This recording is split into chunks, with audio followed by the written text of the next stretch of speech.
Hello and welcome to Inside Iraq. I'm Jassim Azawi. The election campaign in Iraq is over, but the political horse trading will continue for months to come. Early results indicate that none of the three large blocs will have sufficient votes on their own to form a new government. To achieve that, they will be compelled to create new alliances despite their ideological differences. Thus, history might just repeat itself with another sectarian-based government. The election has put Iraq on crossroads and engendered many crucial questions. What will happen to the country when the U.S. forces leave at the end of 2011? Will Iraq become a dominion of Iran? Will the Kurds seek independence? Will the current constitution be rewritten?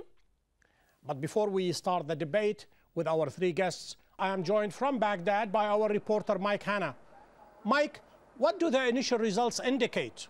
Well, Jasmine, by this stage, we were expecting to have some 30% of the national vote, which would have given us a fairly accurate trend as to which way the balloting was going. However, there has been a delay in the count. It is taking a long time for results to come through. What we do know at this stage is a sampling of results from the south. We are hearing there that the bloc headed by Nouri al-Maliki has established a handsome lead over the other two major blocs operating in that particular area. Once again, though, this is a very small percentage of the vote that has been counted there, and very dangerous to see any clear trends in the voting at this particular time.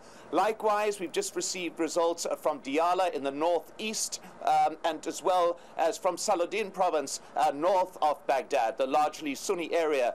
There we see a very strong showing by the Iraqi party headed by Iyad Alawi.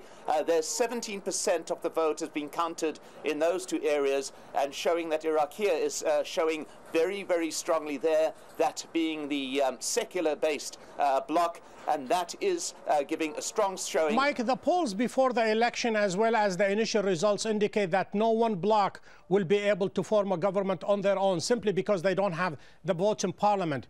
Have the political leaders indicated their willingness to create alliances despite their political differences? Well, I think the common thing among all the blocs has been that they are open to do business with anyone. As you correctly say, no single bloc will get enough support within Parliament to be able to form a government by itself. But more importantly too, and this must be stressed, the government itself is a vote of 50% plus one vote in Parliament. However, before that, there needs to be elected a president and a Speaker of the House. Now, that requires agreement by 2/3 of Parliament, which is a very high proportion indeed. So the first part of the horse trading among the factions is to establish that 2/3 majority within Parliament to be able to enable the bloc to put the president in place, the speaker in place, who will then call on the largest bloc in Parliament to form the government. That bloc hopefully having that 50% plus one vote. So it's a very, very dangerous situation opening itself up again to the possibility of sectarian factors coming into play. But with this horse trading that we are going to be seeing in the days, weeks, possibly months ahead, first of all, there has to be agreement on a president, on a speaker. Only after that can we get the parliament forming a government itself. So there are a lot of stages that go through here, which will be relying on agreement about individuals. And this is where the sectarian threat largely lurks. Mike, thank you very much. To discuss the election and its ramification, I'm joined from London by Ghassan Atiyah, Director of Iraq Foundation for Development and Democracy, and from Washington by Laith Kubba, a Senior Director for Middle East and North Africa at the National Endowment for Democracy, and from Islamabad by Robert Fisk, the Middle East correspondent of the British newspaper The Independent. Gentlemen, welcome to Inside Iraq. Robert, let me start with you. Your recent article about Iraq, you praise Iraqis for going to the polls while bombs are exploding all over Iraq, and yet you cast a measure of doubt and perhaps even cynicism whether Iraqis, and more importantly, the leaders of the Iraqi political blocs, will be able to translate this goodwill, this good gesture by Iraqis into reality and into progress. Yes, I think there are two things here. First of all, by the way, when the Americans have, quote, withdrawn, they're still leaving 50,000 troops behind. But I think there's a danger, you know, that we're going to get caught up into the constitutionality of this and what was the percentage swing here and there, as if this is a sort of ordinary European-style election. My doubts are that you can really have a serious election when you're under foreign occupation, and the Iraqis are, with tens and tens of thousands of foreign troops on their soil. The same applies to Afghanistan. The same applied under the French way back in Lebanon. The British did it in Cyprus. They did it in Northern Ireland. My suspicion and my fear is that however democratic the vote may be, it will be sectarian if it is under foreign occupation. And that the issues at the end of the day here are always going to be, when are the Americans going to go? Not the combat troops, but all the troops. And I think that that is very much what we're talking about. And, for example, Iran wants to see the Americans out of Iraq. The Dawa party was nurtured in Iran. We forget now that the wonderful Dawa party, to which we bow the knee of respect in democracy, was not that many years ago seizing Western hostages in Beirut, trying to blow up the Emir of Kuwait, attacking the American embassies, the American and French embassies in Kuwait. This is a grouping which has direct umbilical links with Iran. I don't actually think that Iran wants to overthrow or create chaos or anarchy in Iraq, but that connection remains there. And as long as the Americans remain, these will be the strings and the issues which we have to contend with. Sectarianism, sectarianism, sectarianism is already there. That was what the election was about. That's what the election in Afghanistan was about. And then we had to pretend it was fair, even though we knew it was false. Laith Kubba, the American presence in Iraq notwithstanding, to what extent, as Robert Fisk said, Iraqis will be able to escape this sectarianism? Is sectarianism and sectarian quota is going to be the destiny of Iraqis for generations to come? Well, all the points that Robert raised are valid. I think we need to keep an eye on the big picture. And the big picture, there has been a real transformation, slow, painful, full of risks, true. But there has been real transformation in Iraqi political landscape. I think voters have been awakened over the last 5 years. I think initially voters were all polarized by sectarian ethnic identities. We're seeing an awakening of the voters that was not only manifested itself in the provincial elections, but I think even politicians like Maliki and others have fine-tuned their message and rhetoric. New alliances emerged. I think by and large we're seeing voters pushing the political elite towards a national central moderate position. We do not hear the rhetoric of the Da'wah party on anything to do with Islamic State or broad Islamic agenda.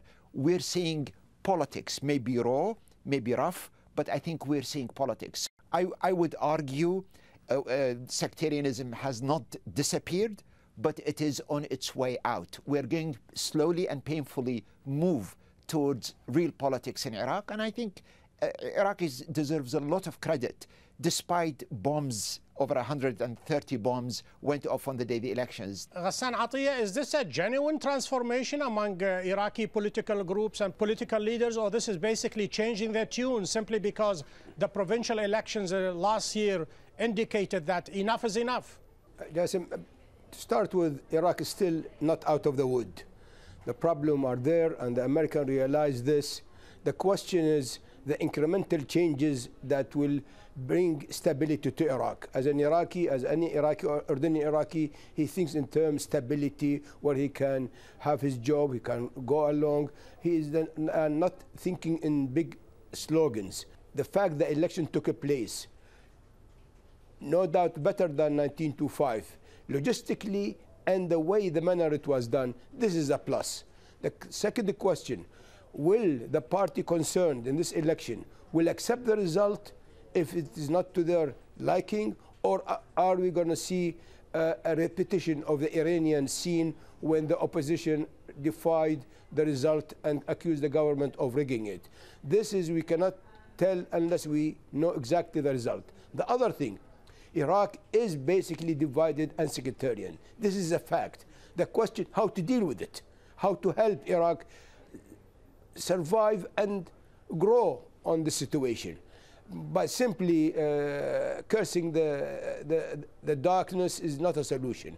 The Palestinians had election under the occupation, and the election was considered fair and acceptable. Other countries, in Japan or in Germany, they had elections under occupation.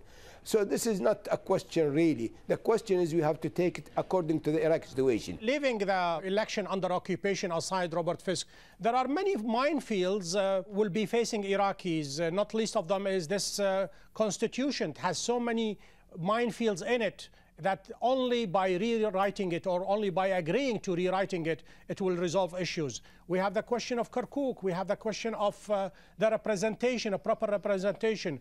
So do you see a measure of maturity among Iraqi political leaders given the last 5 years?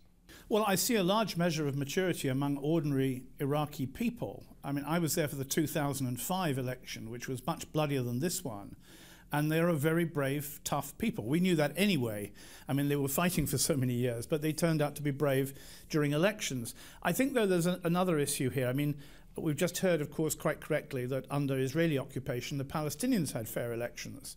But when it turned out that the election results were not what the West wanted or what Israel wanted, we decided to turn against the Palestinian people. And what will be interesting to see here is whether, in fact, in Iraq, the West accepts the results of a democratic election. That's my problem about occupation. At the end of the day, the occupiers will make the decisions. They did in the West Bank and Gaza. When Hamas won the elections, we didn't like those elections anymore because those pesky Palestinians voted for the wrong people, you see. We wanted the democracy, but we wanted them to vote for who we wanted them to vote for. Well, let's see how we respond when we do have the election results from Iraq. Look what happened in Afghanistan. We wanted a real democracy, and then when it turned out we weren't going to get one, we wanted to keep Karzai. So we congratulated him. Obama actually congratulated a man, a president in Afghanistan, who had not actually won an election because it was fraudulent. These are the issues I'm getting at. As long as you have foreign powers controlling militarily, financially, economically, socially your country, I don't think democratic elections count. That's why the sadness and the tragedy is that the Iraqi people themselves are the only mature and decent people involved in this election. Laith Kubba, let's go into the nitty-gritty of this election. Inevitably, there will be political alliances created between perhaps the 3 or even the 4 large blocs. Al-Maliki, the Prime Minister, Ayad Allawi al-Iraqiyya, as well as the Itilaf, which is Ammar al-Hakim. One way or another, they will be including the Kurds. To what extent do you think they might find a common ground, given everybody is pulling in different direction? I think we're seeing the emergence of politics. And I think so long as it is politics and not violence, we are still moving in the right direction. It might take time, it might be messy, but the most worrying thing, if it breaks down into violence. 2 important developments. One, amongst the Kurds, the vote is split. And the emergence of this new Goran, the change group or party led by Nishirwan Mustafa, that is a significant development that is going to alter the dynamic of how Baghdad deal with the Kurds. So that's one important element. A second important element, Ayad Allawi has a lot of, in fact, the majority, I think, of the gains he had in his bloc are mainly from the Sunnis in bordering areas with Kurdish areas and a lot of disputed areas. So he will be under tremendous pressure from his own constituency and bloc not to go far away from national Arab demands. So I do believe also a third important reason, not all those who were elected this time were clean cut from the same political, from the bloc of the political leader, because a lot of people ran independently or voters chose people other than the usual names and faces that we have seen in the last 5 years. So the dynamic inside parliament is going to change. I think by and large, we are going to see a shift towards the center, towards Baghdad. And I think the Kurds are going to find a difficult choice for the first time that Baghdad is getting its act together. Their negotiating position will be slightly weaker. I think this turn, the transition has been done, and the position of the president is going to be a nominal, an honorary one, rather than a real one. He will not have, there will not be a president with 2 deputies with voting power. All this has ended, and the position of the Prime Minister is going to become the real power that is going to decide which way the government will go.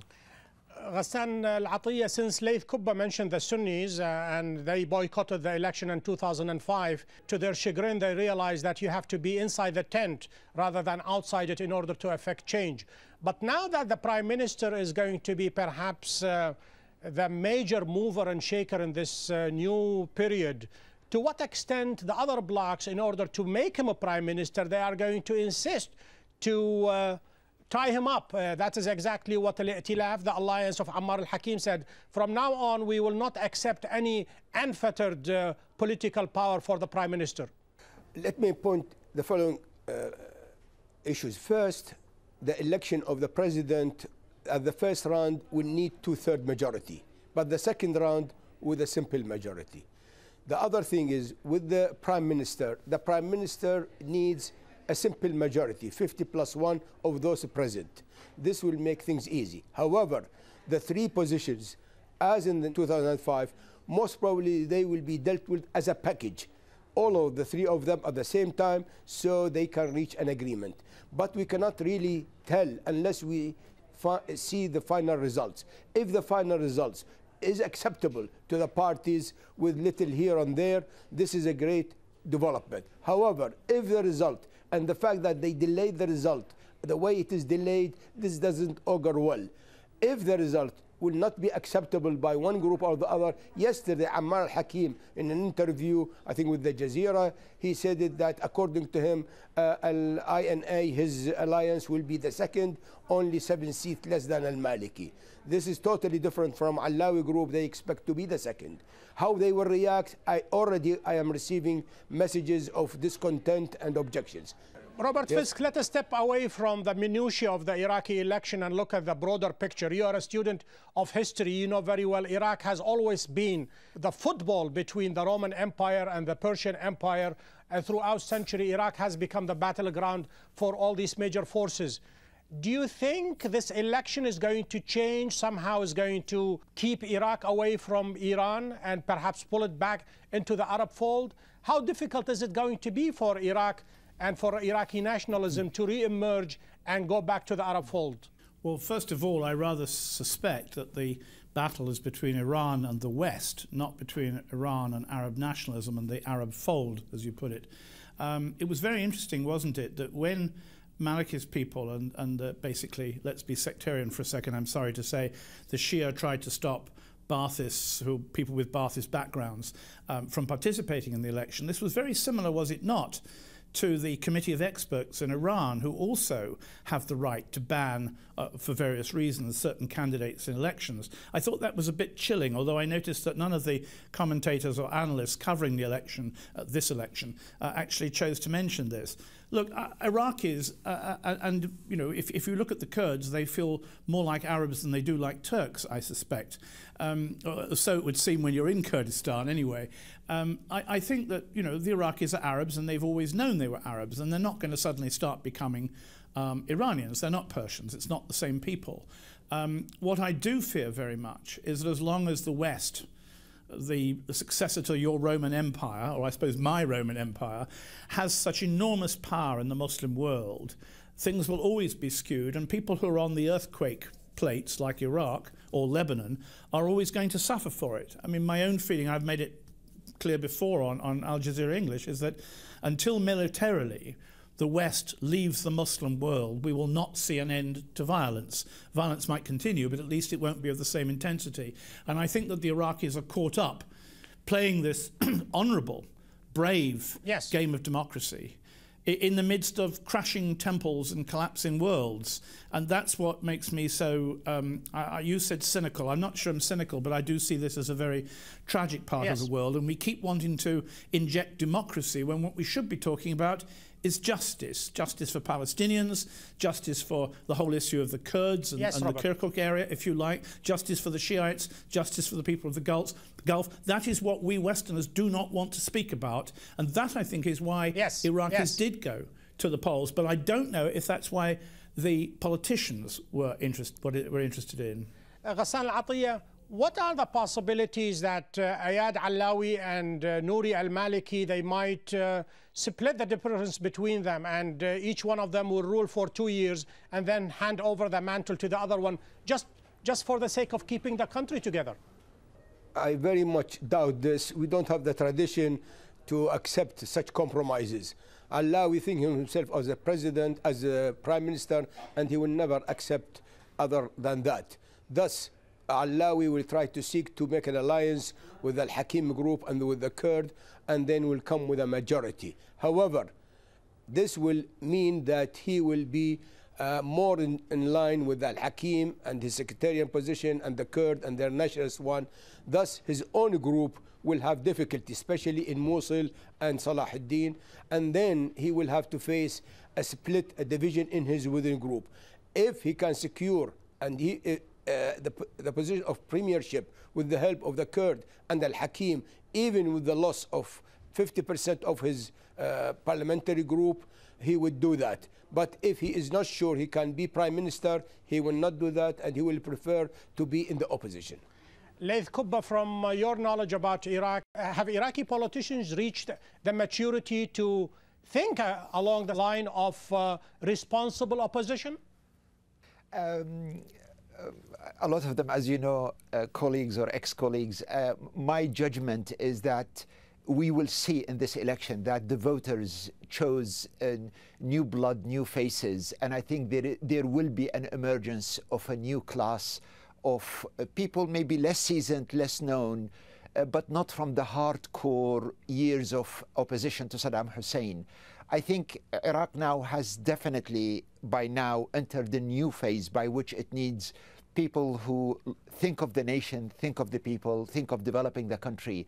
And I have my doubts that the old class politicians can really see the country through. They still have a role to play because they're influential, but I think their grip over power has been weakened a great deal. There has been changes in the electoral law 2 or 3 times with the open list. Voters have emerged wiser. The constitution is heading a different way. So I have more reasons to be optimistic that they'll be on their way out. You're optimistic, but our last gentleman, Robert Fisk, who's going to close the show for me. Robert, what will it take for your pessimism to be evaporated? What are the indications that Iraq is finally on the right track? Well, 2 things. First of all, I noticed you used the revolving power system as a possibility of getting away from sectarianism in Iraq. I'd point out to you that that is exactly what Tito tried to do or planned to do for his post-death Yugoslavia. There'd be a Croatian presidency, then there'd be a Serbian presidency, and we all know what happened to that in Yugoslavia. Look, I think that at the end of the day, the optimism, if it exists there, is that Iraqis are not actually sectarian. I hate to use this as the parallel, but during the Iran-Iraq war, the Iranians constantly asked the Shiites of Iraq to rise up, break the army in half, and overthrow Saddam. And in the end, the Shiites preferred to fight alongside their Sunni brothers against Persia. And I don't think that they did that because they thought, oh, he's a Sunni and he's a Shia. They were Iraqis. And I'm not saying that Saddam managed to create that nationalism. He did not. Iraqis have shown themselves historically as not being a sectarian people. And that's why they actually did vote, I think, because they didn't believe it should be a sectarian country. But I repeat what I said before, as long as you have foreign occupation, which you do and we will continue to have after 2011 in Iraq, I think that the occupying presence and the occupying powers themselves prefer sectarianism and will continue to keep it going. Robert Fisk, Laith Kubba, Ghassan Atiyah, gentlemen, thank you for being guests on Inside Iraq. Thank you. Thank you. To watch the show online, please visit our website, aljazeera.net/English. We have reached the end of this show. Join me next week when we take another look inside Iraq. Until we meet again, this is Jassim Azawi wishing you a great week.